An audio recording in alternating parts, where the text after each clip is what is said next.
Hello and welcome to Spectrum News within the week. My name is Xavier Robert, coming to you live from the beautiful hills of Ibiakuran.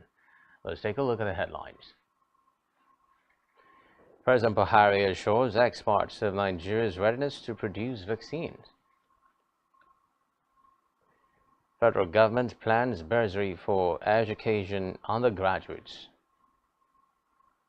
Putin signs decree to increase Russian armed forces strength. Details of these stories and more in a moment.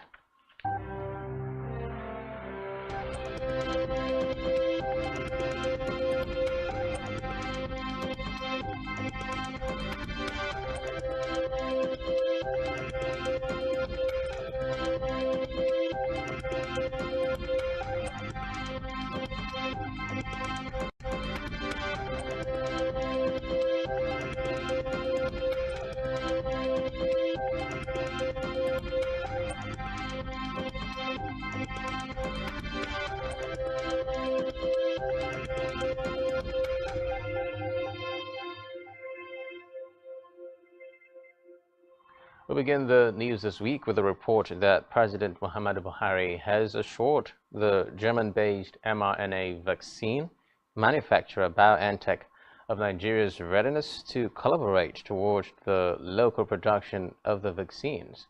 The president stated this when he met with the executive chairman of Kenneth Foundation and representative of the CEO of BioNTech, the mRNA vaccine patent holder in Africa, Home Keller, at the State House, Abuja. President Buhari also said he looked forward to receiving a commitment from the company to expand collaboration to achieve Nigeria's goal of developing capacities for research, development, and manufacturing. In another development, President Buhari has promised to work for the victory of the All Progressives Congress, APC, in next year's general election. He reiterated his loyalty to the ruling party, stressing that he will not betray its candidates during the poll. In a statement by Senior Special Assistant to the President on Media and Publicity, Garba Shehu, President Buhari said he will not side with anyone hurting the interests and chances of the party. The statement advised those who have defected from the party and those who have taken the party to court to pull the brake. He also warned officials of the presidency against making controversial comments capable of hurting the image of government and providing the opposition with grounds to undermine and reduce the chances of the APC and its candidates. Meanwhile, President Buhari has welcomed the exploratory interactions between Nigeria biomedical scientists, officials of the Federal Ministry of Health, and BioNTech company to support the production of messenger RNA mRNA vaccines in Nigeria. The president, who met at the State House Abuja with the executive chairman of Kenneth Foundation, Home Keller, and representatives of the CEO of BioNTech, the mRNA vaccine patent holder in Africa, expressed optimism that the interactions between the parties would be productive. Recalling the inequalities in access to COVID-19 vaccines at the peak of the pandemic, President Buhari said Nigeria and many middle-income countries now appreciate the need for global decentralization and diversification of manufacturing capacity of items critical for public health security. The president also highlighted the investment opportunities and potential in the country, urging the foundation and other prospective investors to pay special attention to Africa's most populous country. Away from there, the Federal Capital Territory Minister Mohammed Bello has accused traders and beggars from neighboring states of being behind the security breaches witnessed in the territory. This is as the FCT Security Committee, chaired by the minister, said it would work with the various communities to build a viable vigilante network in the rural communities, especially those prone to incidences of kidnapping, banditry, and terrorism, among others. Represented at the meeting by the FCT Minister of State Ramotu Tijani Aliyu, the minister also said the committee had concluded plans to launch the resuscitated G7 security joint operation in September, involving states that are contagious to the FCT. The G7 joint security operation is expected to fight crime in all the nooks and crannies of the member states, especially the rising cases of kidnapping, banditry, and terrorism in the rural areas of the FCT and states bordering the FCT. These were contained in a statement by the Director, Information and Communication of the FCT, Mohammed Sule. In a separate development, the federal government has reiterated its focus on improving the value proposition of teachers and undergraduate students studying education courses in any of the public universities across the country. According to the Minister of State for Education, Goodluck Opia, plans are underway to introduce payment of bursary to students reading education in higher institutions from next academic session. The minister was responding to moderators during the official launch of SDG 3 and SDG 4 independent evaluation reports in Nigeria at State House Banquet Hall, Presidential Villa, Abuja. The minister also noted that basic education provided the template upon which other higher levels of education build on. Away from that, the chairman of the Nigeria Diaspora Commission, Abike Dabiri-Erewa, has warned Nigerians not to travel to northern Cyprus. Addressing State House correspondents in Abuja, Dabiri-Erewa explained that there was little the federal government could do to diplomatically resolve issues in the territory because northern Cyprus is not recognized by the international community except Turkey. The warning comes amid reports that many Nigerians are being killed in northern Cyprus. She also urged Nigerians in diaspora not to be afraid to invest in the country because of insecurity.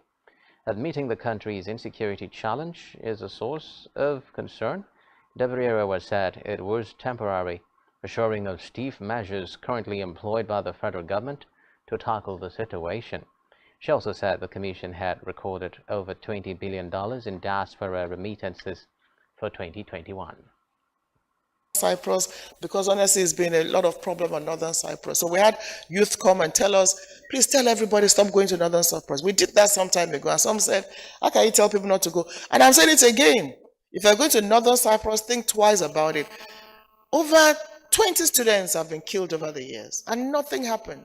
So these students came themselves and said they have to embark on awareness that don't go to these places. Northern Cyprus is recognized only by Turkey. It's not a UN recognized nation. So if you run to Nigeria, we can't do much, but our students are being killed on a daily basis and nothing is happening. So again, I'm going to appeal that we need to take a strong decision about places like Northern Cyprus. This is a record President Muhammadu Buhari has made for himself and the administration. For the first time, we've had Nigerians stranded in Libya. They've been stranded for years. So it didn't start under the administration. They've been in detention centers for years. But when President Muhammadu Buhari came, he gave an instruction that every Nigerian stranded in Libya must be brought back. I remember he made that announcement in in Cote d'Ivoire, during one of our town hall meetings when it was raised with him. And President brought back over 10,000 stranded in Libya. We had the IOM, yes. And honestly, that is a feat. And we remember going into detention centers, seeing them as we walked in. They started singing the national anthem because it had never happened before. And everybody was brought back. But get the sad news, they are still going back. Ukraine, again, Mr. President, successfully brought back every Nigerian stranded in Ukraine. And honestly speaking, we thank him for that leadership. In the meantime, the federal government has received the draft white paper on Orosanya reports submitted by the Committee on Restructuring and Rationalization of Federal Parastatal Agencies and Commissions created between 2012 and 2021. Secretary to the Government of the Federation, Bas Mustafa, who received the reports, commended the committee for the completion of their assignment within the 6-week timeline given to them. Recall that the federal government had in July inaugurated the White Paper Drafting Committee on the review of new parastatal agencies and commissions created after submission. He said this was done after the receipt of the Orosanya panel's report on restructuring and rationalization of those agencies. The committee was headed by a former head of the civil service of the Federation, Ebele Okeke. In a separate development, National Center for the Control of Small Arms and Light Weapons has taken possession of over 3,000 firearms recovered in the Niger Delta. The national coordinator of the center, retired Major General Abba Diko, made the announcement in a statement by the head of communication, Air Commodore Ewejide Akitunde. Diko said different categories of weapons were mopped up by Operation Delta Save, a joint task force operating in the 6 South-South states and comprising military troops. The officials of the Defense Headquarters, Nigeria Police Force, Nigeria Security and Civil Defense Corps, and others witnessed the ceremony.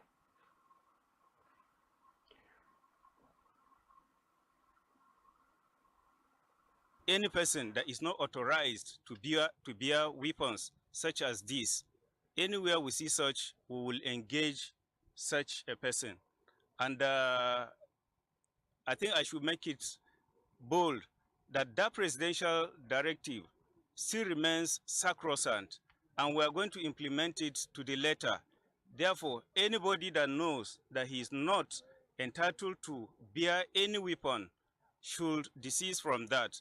And anybody that knows he or she has such in his or her possession should try as quickly as possible to hand over this weapon. What the center is doing about that cannot be talked about in public domain, but I can assure you that the center is doing all it can in terms of intelligence gathering, in terms of tracking, also in terms of advocacy to ensure that these weapons don't find their way into the country and that non-state actors don't bear weapons. Any person that is not authorized to bear weapons such as this, anywhere we see such, we will engage such a person.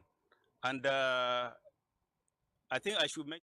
The Minister of State for Labour and Employment, Festus Keyamo, has announced that President Muhammadu Buhari relies heavily on funds generated by Nigeria Customs Service and the Federal Inland Revenue Service. Keyamo's statement corroborated an earlier report by the Nigeria National Petroleum Company Limited on July 20 that it would no longer remit money to the Federation Accounts Allocation Committee for sharing to the 3 tiers of government monthly. The NNPC hinged the decision on its latest transition from a public corporation to a limited liability company, adding that all monetary arrears to the committee were owed by the old corporation and not the new oil company. Keyamo stated this at the unveiling of the Progressives Forum at the International Conference Center in Abuja. Away from that, Federal Executive Council has approved 718.19 million naira to secure the 45-kilometer Abuja rail tracks and stations. This was announced by the Minister of the FCT, Mohammed Bello, during a briefing after the FEC meeting in Abuja. The minister told reporters during the briefing that he presented a memo and the council approved a contract to 2 companies for the provision of the security services for the Abuja Light Rail Mass Transit System. The federal government's recent move followed an attack on the Abuja-Kaduna rail line, which led to the suspension of operations. I presented a memo and council approved a contract to 2 companies for the provision of security services for the Abuja Light Rail Mass Transit System.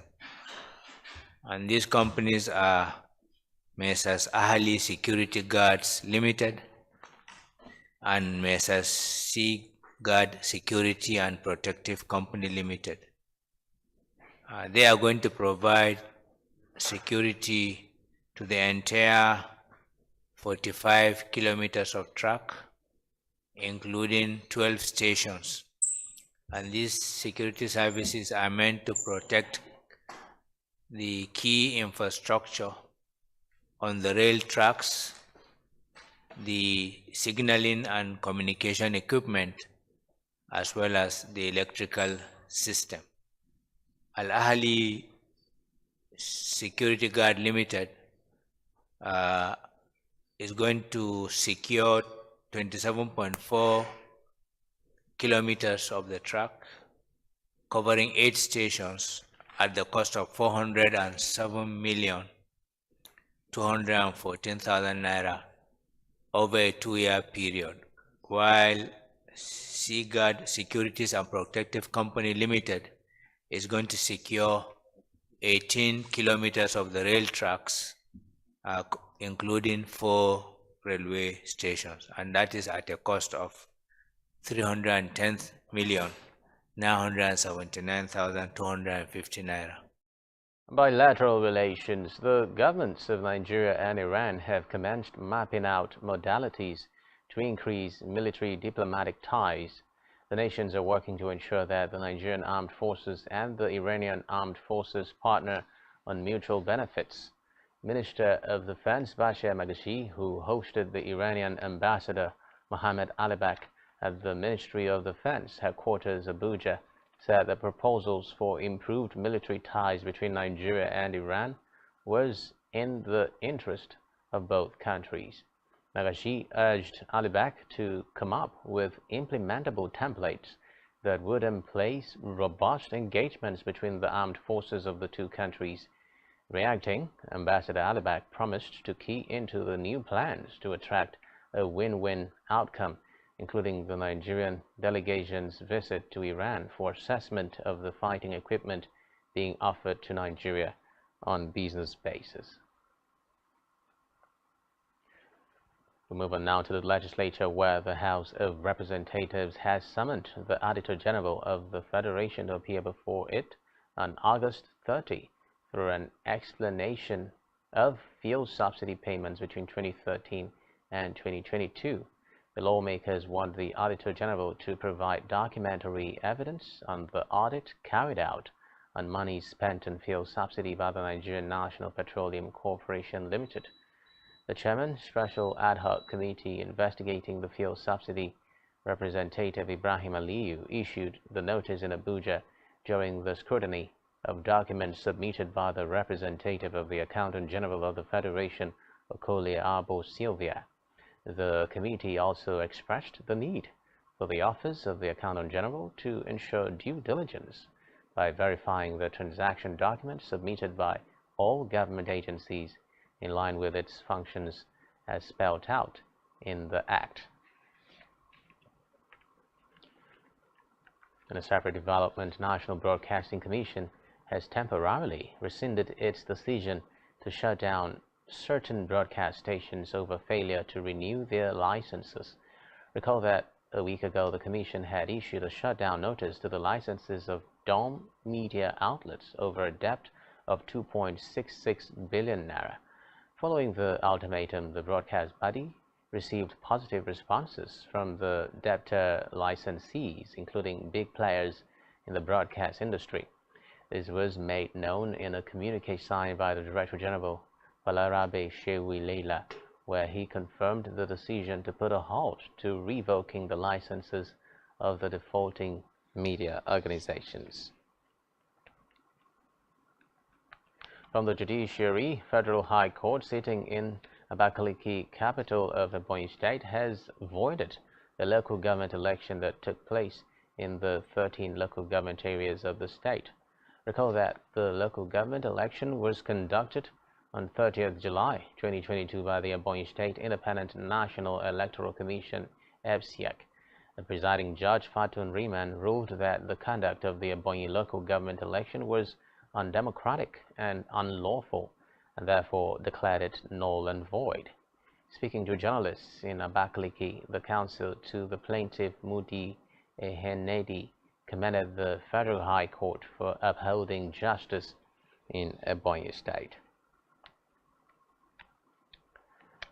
In politics now, Independent National Electoral Commission has said it would punish political parties found to be violating electoral timelines, as well as provisions of the new Electoral Act 2022 as amended, especially during the 2023 elections. The Commission also maintained its ground not to jettison electronic transmission of results and revert to manual process, as well as not to lower the bar in next year's election.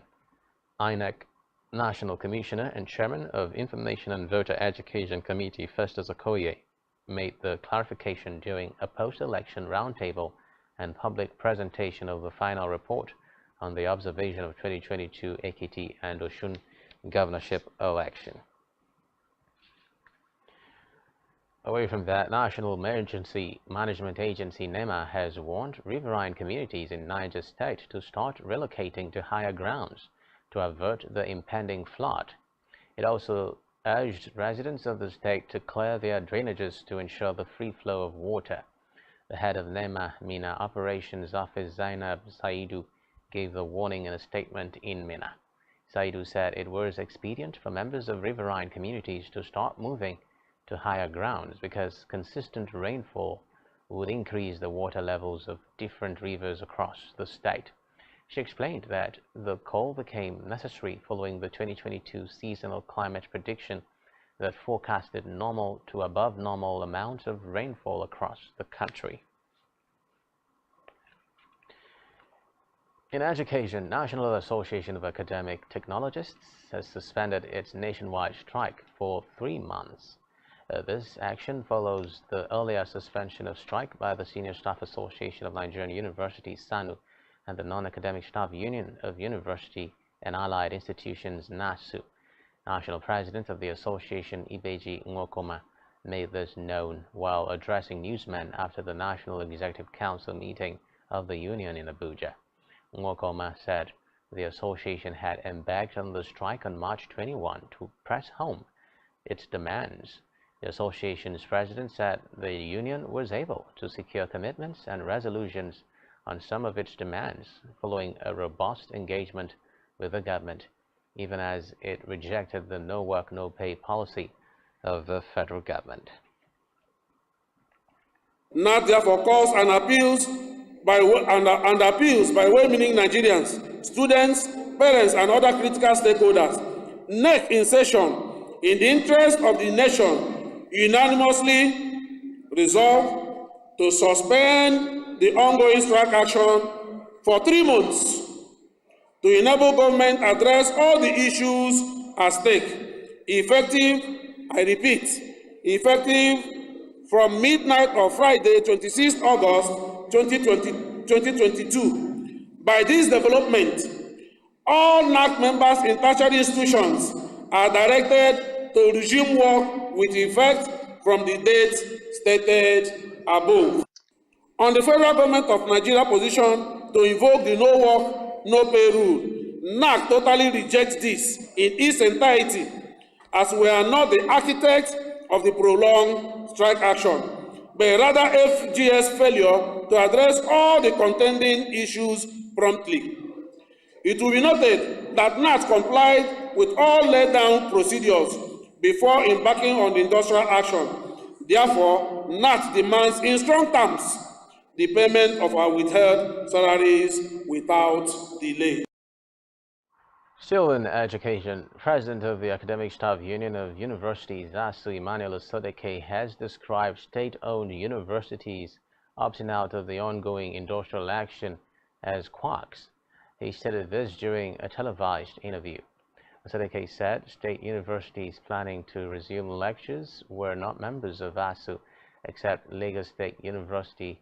This case is still in court for sacking their executive members.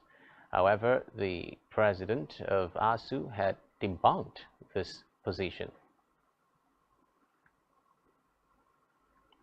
Meanwhile, Academic Staff Union of Universities has rejected the proposed payment of 10,000 naira per session by each parent to assist the federal government in making more funds available for universities.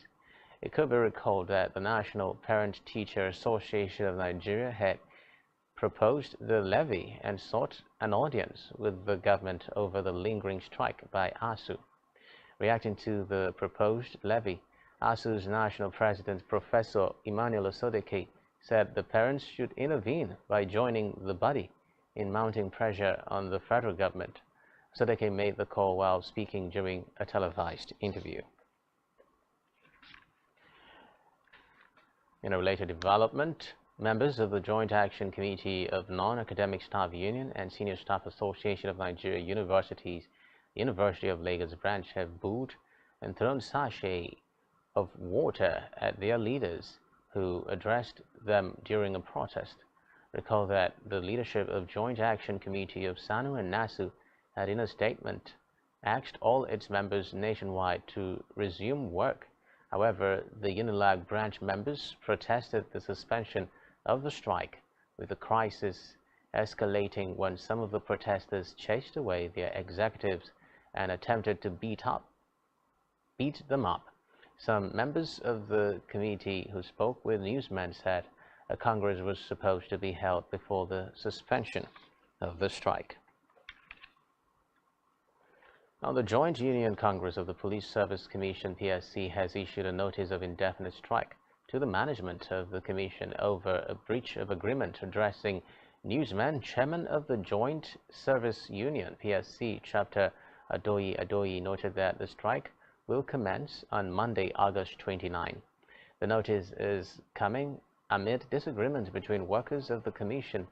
The chairman of the commission, Musiliu Smith, and the Inspector General of Police, Usman Baba, on which body should be responsible for recruitment, promotion, and appointment of constables and officers. He accused the IGP and other police chiefs, in connivance with the chairman of the commission, of overruling the constitutional duty of the commission. Adoyi alleged that the IGP had taken it upon himself to carry out the functions of the commission in disregard of the Nigerian Constitution, a verdict of the appeal court, and the authorities of the commission. Now, in Abuja, a three-story building had collapsed within the week in Kubwa satellite town. According to the Nigeria Security and Civil Defense Corps, the incident happened at about midnight. The building, which was under construction, collapsed at Hamza Abdullahi Street of Gado Nasco Road.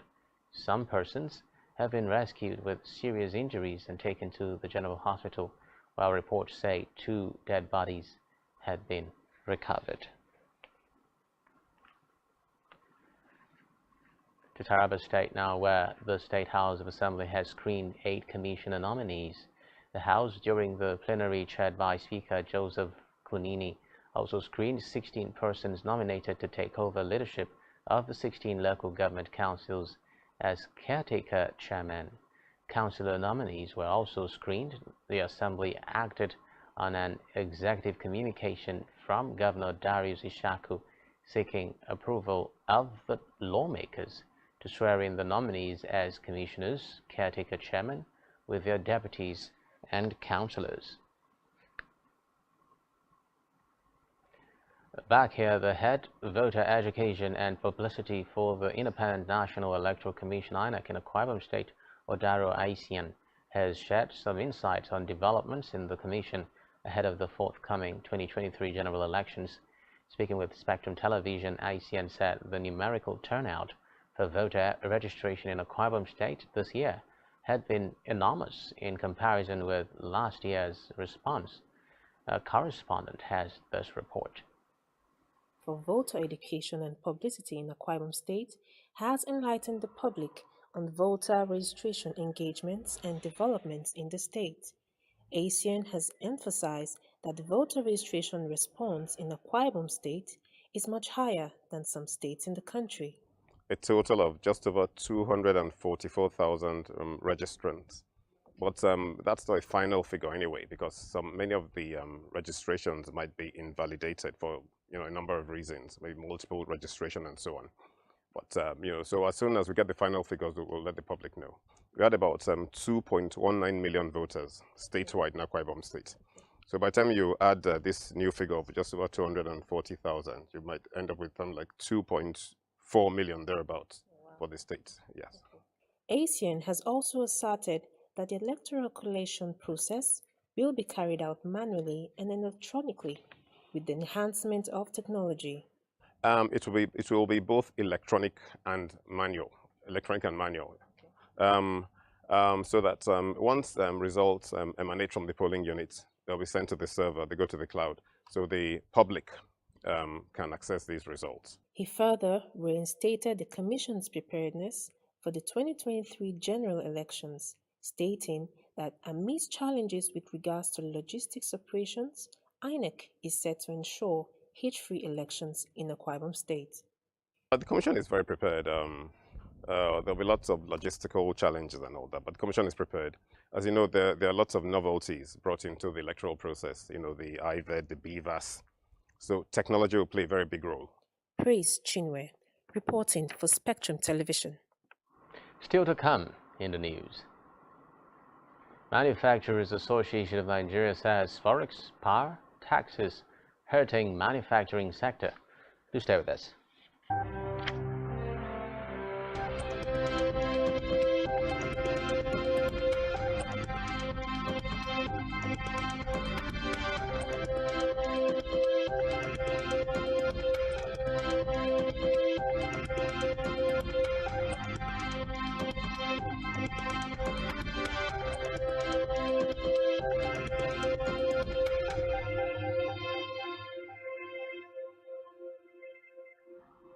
Many thanks for staying tuned. We move on now to Africa, where Kenya, within the week, swore in 7 female governors after the country conducted its elections earlier in the month. The women make up 45 of the recently elected regional governors in the East African nation. Recall that over 20 female candidates had vied for the governorship posts. The governors were sworn in by judges appointed by Kenya's first female Chief Justice, Martha Koome. Still in Africa, an air raid has killed at least 4 people, including 2 children, in the capital of Ethiopia's northern Tigray region. The head of a hospital confirmed the development to newsmen. The federal government denied the allegations, saying the Air Force only targeted military sites, and accused Tigray People's Liberation Front forces of staging civilian deaths. Tigray television, controlled by the regional authorities, said the attack in Mekelle happened and blamed it on the federal government. No other military aircraft are known to operate in Ethiopian airspace. All the parties need to do whatever they can to protect civilians, and also, very importantly, I think, to ensure the unimpeded passage of humanitarian goods. Elsewhere, French President Emmanuel Macron extended his visit to Algeria to sign a renewed partnership deal with his counterpart, Abdelmadjid Tebboune, as the two seek to overcome months of tensions. Macron, who earlier visited the western city of Oran, headed back to the capital to sign a joint declaration for a renewed, concrete and ambitious partnership. The 3-day trip came after months of tensions between France and its former North African colony, which earlier this year marked 60 years of independence following 132 years of French rule. Accompanied by French military officials, Macron laid a wreath at a monument to those who died for France in the mixed Christian-Jewish St. Eugene Cemetery, which was the main burial ground in colonial times. On the foreign scene, as Europe's energy costs skyrocket, Russia is burning off large amounts of natural gas. Experts say the gas would previously have been exported to Germany. They say the plant near the border with Finland is burning an estimated $10 million worth of gas every day. Scientists are concerned about the large volumes of carbon dioxide and soot it is creating, which could exacerbate the melting of Arctic ice. The analysis indicates that around 4.34 million cubic meters of gas are being burned by the flare every day. Still on the foreign scene, Russia's President Vladimir Putin has signed a decree to increase the strength of the Russian armed forces from 1.9 million to 2.04 million. The figure includes an increase of 137,000 military personnel, taking it to 1.15 million. The government said the decree would come into effect on January 1. Elsewhere, European Union energy ministers will convene for an urgent meeting as soon as possible to discuss the energy crisis sparked by Russia's invasion of Ukraine. This is according to the Czech Prime Minister Petr Fiala within the week. Approved by European Commission Chief Ursula von der Leyen, the move comes as the 27-nation bloc is trying to shed dependence on supplies of Russian oil and gas. The Czech Republic currently holds the rotating presidency of the EU, and it has already scheduled a regular meeting of the energy ministers for October. The country's industry minister, Joseph Sikela, warned separately that the bloc was in an energy war with Russia, which he said was damaging the whole European Union. Still on the crisis, Turkey has described as meaningless the warning that its companies risked being sanctioned by the United States if they do business with sanctioned Russian individuals and firms. Turkish Finance Minister Nureddin Nebati dismissed the threats while addressing newsmen in Ankara. It could be recalled that the United States Treasury had warned both the country's largest business group, TUSIAD, and the Finance Ministry this month that Russian entities and individuals were attempting to use Turkey to bypass Western sanctions imposed on Moscow over its offensive in Ukraine.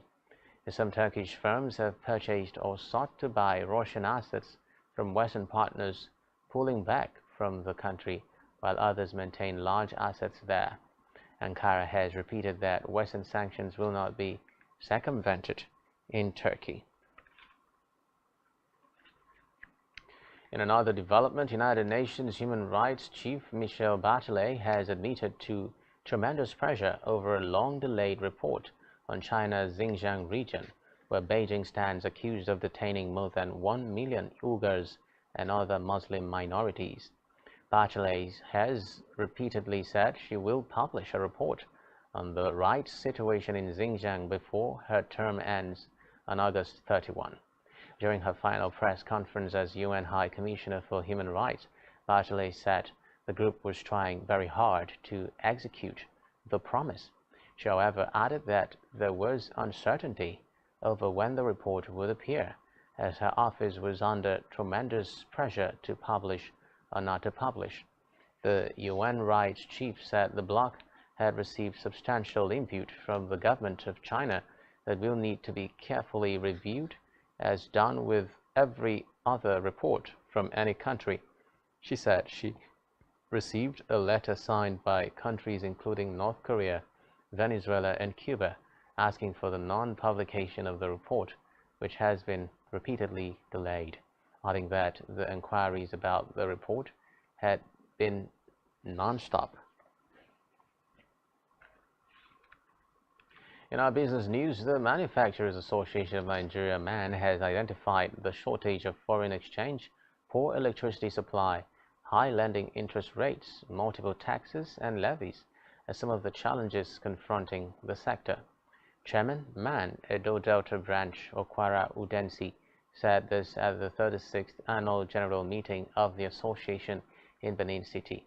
Udensi also listed low patronage of made-in-Nigerian products and congestion at the Lagos ports as factors adversely affecting the productivity of the sector. He urged the government to decentralize power generation, adopt and implement the Executive Order 003 so that ministries, departments, and agencies could give preference to local manufacturers in their procurement of goods and services. Still in business, Nigerian insurance industry has generated 560 billion naira from business written in 2021 financial period. The outgoing chairman, Nigerian Insurers Association (NIA), Ganiyu Musa, disclosed this during its 51st annual general meeting in Lagos, where the new executives were announced, and the managing director, chief executive officer, Old Mutual Nigeria Life Insurance Company Limited, Olusegun Omoseyin, emerged the new chairman of NIA.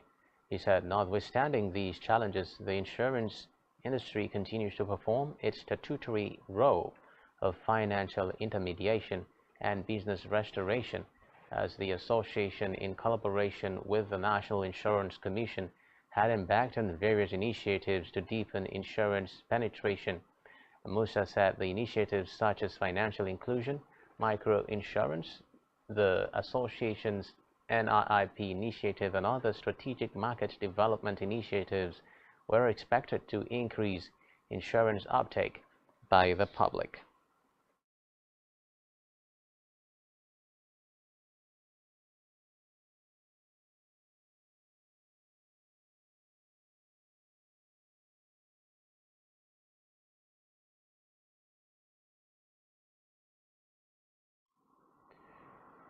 Still to come in the news. Arsenal winger Pepe joins Nice on loan. Do stay with us.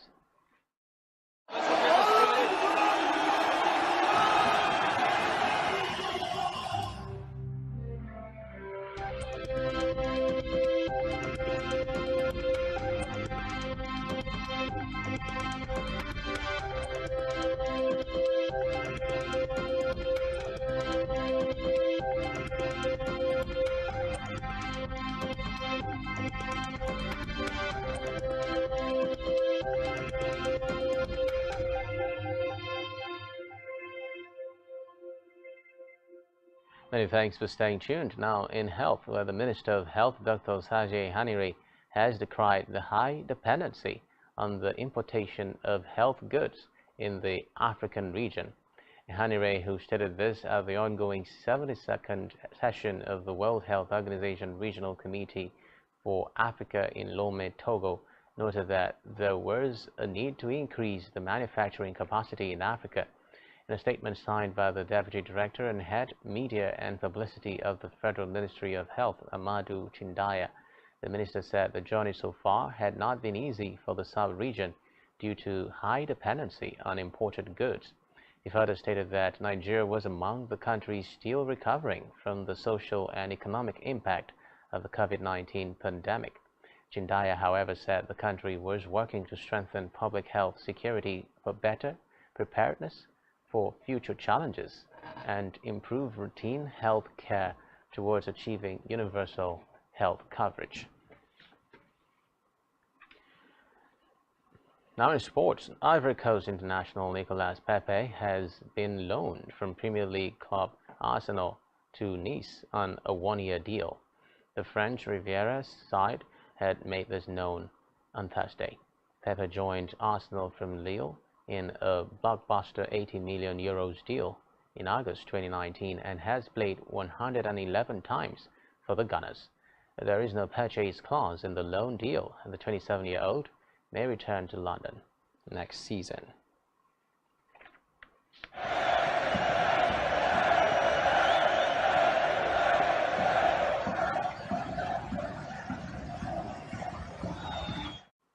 Still in sports, title rivals Max Verstappen and Charles Leclerc will start the Belgian Grand Prix from the back of the grid. The Red Bull and Ferrari stars are 2 of 6 drivers to be penalized for using too many engine parts, with McLaren's Lando Norris another. Verstappen, who leads Leclerc by 80 points in the championship, set the pace in Friday practice, an eye-opening 0.862 seconds quicker than Leclerc. Norris was third, with Mercedes driver Lewis Hamilton in 6th. The other drivers to have engine penalties are Alfa Romeo's Valtteri Bottas, Alpine's Esteban Ocon, and Haas's Mick Schumacher. Speed difference, I guess holding back just feels wrong as a driver, but I think he felt like he had enough advantage that he could hold it off on the straight, but not so. Away from that, Spain's Jesus Herrada held off Italy's Samuel Battistella to win a thrilling Stage 7 of the Vuelta a España. Herrada, 32, used his experience to time his sprint on the breakaway to perfection and win a second Vuelta stage of his career. Belgium's Remco Evenepoel retained his 22nd lead over France's Rudy Mollard in the general classification. A reigning champion Primož Roglič remains fourth overall, 1 minute and 1 second off the lead. Britain's Fred Wright had been part of the five-man breakaway group but could not prevent Herrada from winning the 190 kilometers ride from Camargo to Cistierna.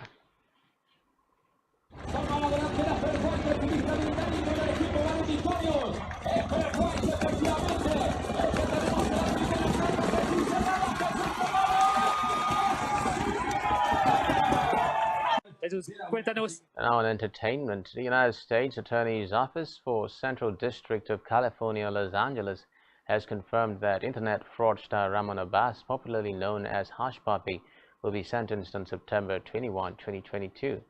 This was disclosed to newsmen via email by the court director of media relations, whom Mrozek today was disclosed to media relations Mrozek. Recall that Hush Puppy's sentence date had been moved 3 times since his conviction in 2021. Valentine's February 14 date was first chosen for his sentencing before it was postponed to July 11 and now September 21. The court official Tom Mrozek said Hush Puppy, who had pleaded guilty to the alleged $1.1 million fraud last year, is currently scheduled to be sentenced by a federal judge in Los Angeles on September 21. Still on entertainment, an estimated $1 billion worth of art belonging to the late Microsoft co-founder Paul Allen will be sold at the largest art auction in history. Christie's auction house said proceeds of the November sale would be given to charity as Allen wished. The collection includes masterpieces by Botticelli, Renoir, David Hockney, and Roy Lichtenstein. Allen, who had co-founded Microsoft in 1975 with his childhood friend Bill Gates, died in 2018 at the age of 65. The auction will sell 150 works of art spanning 500 years. Christie's CEO, Guillaume Cerruti, said the auction would be like no other. And finally, on entertainment, Britney Spears has released her first new music since being released from a conservatorship that controlled almost every aspect of her life. Hold Me Closer, a duet with Sir Elton John, hit streaming sites, marking Spears' return to music after a 6-year hiatus. Ahead of the release, Spears said she was overwhelmed to be singing with Elton, whom she described as one of the most classic men of this time. The song incorporates 3 of Sir Elton's classic hits, Tiny Dancer, The One and Don't Go Breaking My Heart over a summer fresh club beat. Hold me closer, tiny dancer. Count the headlights on the highway.